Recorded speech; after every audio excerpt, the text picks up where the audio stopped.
தந்தை மகன் தூய ஆவியின் பெயராலே ஆமேன். லூக்கா எழுதிய நற்செய்தியிலிருந்து வாசகம். அதிகாரம் 6, இறை வசனங்கள் 39 முதல் 42 முடிய.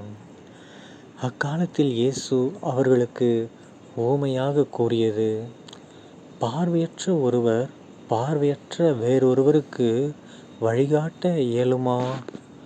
இருவரும் குழியில் விழுவர் அல்லவா?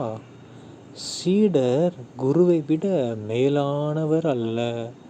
ஆனால் தேர்ச்சி பெற்ற எவரும் தம் குருவை போல் இருப்பர். நீங்கள் உங்கள் கண்ணில் இருக்கும் மரக்கட்டையை பார்க்காமல் உங்கள் சகோதரர் அல்லது சகோதரியின் கண்ணில் இருக்கும் துரும்பை கூர்ந்து கவனிப்பதேன்? உங்கள் கண்ணில் இருக்கும் மரக்கட்டையையே நீங்கள் பார்க்காமல் இருந்து கொண்டு உங்கள் சகோதரர் அல்லது சகோதரியிடம் உம் கண்ணில் இருக்கும் துரும்பை எடுக்கட்டுமா என்று எப்படி கேட்க முடியும்? வெடிவேடக்காரரே, முதலில் உங்கள் கண்ணில் இருக்கும் மரக்கட்டையை எடுத்து எறியுங்கள்.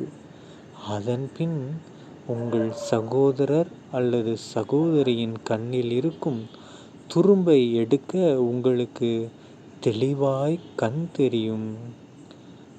ஆண்டவரின் அருள்வாக்கு. கிறிஸ்துவே உமக்கு புகழ். அன்பான சகோதர சகோதரிகளே, இன்று பொதுக்காலம் 23ஆம் வாரம் செப்டம்பர் 13ஆம் தேதி 2024ஆம் வருடம் வெள்ளிக்கிழமை. இன்று நற்செய்தியில் பாருங்கள், நம்ம இயேசு கிறிஸ்து ஆண்டவர் செம்மையான விஷயத்தை எடுத்துரையார். வெறும் கண்ணை வச்சு என்ன சொல்லிட்டாரு? நற்செய்தியில் சூப்பரான கருத்து.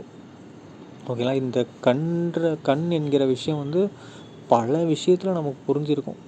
ஏன்னா இந்த உலகத்தை நமக்கு காட்டுறதே இந்த கண்ணு தான். அந்த கண் நமக்கு இந்த உலகத்தை தப்பாக காட்டுச்சுன்னா நம்ம தப்பான வழியில் தான் போவோம். அந்த கண் நம்மளை இந்த உலகத்தை பற்றி நல்ல விஷயத்தை காட்டுச்சுன்னா நம்ம உடம்பு என்ன ஆட்டோமேட்டிக்காக நாம் நல்ல வழியில் தான் போவோம். ஸோ கண்ணுங்கிறது ரொம்ப ரொம்ப ரொம்ப ரொம்ப முக்கியம். ஓகேங்களா? ஒருவேளை கண் இல்லாதவங்களுக்கு அது வேறு கணக்கு, நான் அதை சொல்ல விரும்பலை. ஆனால் கண் இருக்கிறவங்க பார்க்குற பார்வை நல்ல விஷயத்தை பார்த்தோம்னா நல்ல வழியில் நடப்போம், கெட்ட விஷயத்தை பார்த்தோம்னா கெட்ட வழியில் நடக்க வேண்டியது தான். அது நம்ம எல்லாருக்குமே தெரியும். ஏன்னா எவ்வளவோ பார்த்துருப்போம் நம்ம லைஃப்லேயே. ஓகேங்களா? அது மட்டும் இல்லாமல் நாமளே நமக்குள்ள குறைகளை வச்சுக்கிட்டு மற்றவங்கள பார்த்து நான் வேணால் உனக்கு ஹெல்ப் பண்ணிட்டா இந்த குறையிலேருந்து தப்பிக்க அப்படின்னு சொல்கிறது, அது எவ்வளோ பெரிய மூட நம்பிக்கை. அதாவது தட் மீன்ஸ் எவ்வளோ பெரிய ஒரு அறிவு இல்லாத நிலைமைன்னு பாருங்கள். நம்மளே மிகப்பெரிய குறையோடு இருக்கிறோம். நம்மளே ஒழுங்காக கோயிலுக்கு போகிறதில்ல, ஒழுங்காக பாவம் செய்கிறதில்ல, தூய்மையான உள்ளத்தோட நன்மை வாங்குறதில்ல.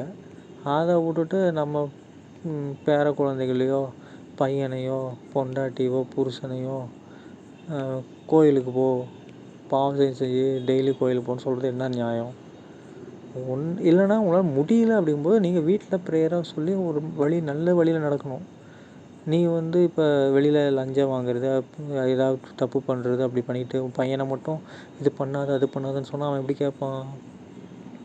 இப்போ கேட்குற மாதிரி இருப்பான். கொஞ்சம் பெருசானவனே என்ன பண்ணுவான்? டேய் நீயே அப்படி தான்டா இருந்துன்ட்டுருவான் ஒரே வார்த்தையாக. ஓகேங்களா? ஸோ என்ன பண்ணணும்? கண்ணை தான் நம்ம முக்கியமாக கவனிச்சிக்கணும். அதனால எந்த ஒரு தவறையும் நம்ம திருத்தத்துக்கு முன்னாடி நாம் முதல்ல அந்த தவறுலேருந்து வெளியில் வந்துட்டோமான்னு யோசிக்கணும். அதன் பிறகு நம்ம யார்கிட்ட சொன்னோம்னா அவங்க கண்டிப்பாக கேட்பாங்க. நம்ம எல்லாருக்குமே ஒரு கவிதை தெரியுமில்ல, என்னது? ஜெயிச்சிருவ அப்படின்னு சொல்கிறத விட ஜெயிச்சவன் சொல்கிறத எல்லோரும் கேட்பாங்க. ஓகேங்களா? ஜெயிச்சிருவேன் அப்படின்னு சொல்கிறவனை விட ஜெயித்த பின்னாடி நீ பேசுகிற ஒவ்வொரு வார்த்தையும் எல்லாருமே புரிஞ்சுக்குவாங்க. டே இவன் ஜெயித்தவன் சொல்கிறான்டா, அப்போ நம்ம கேட்கலாம் அப்படிங்கிற நம்பிக்கை வரும்.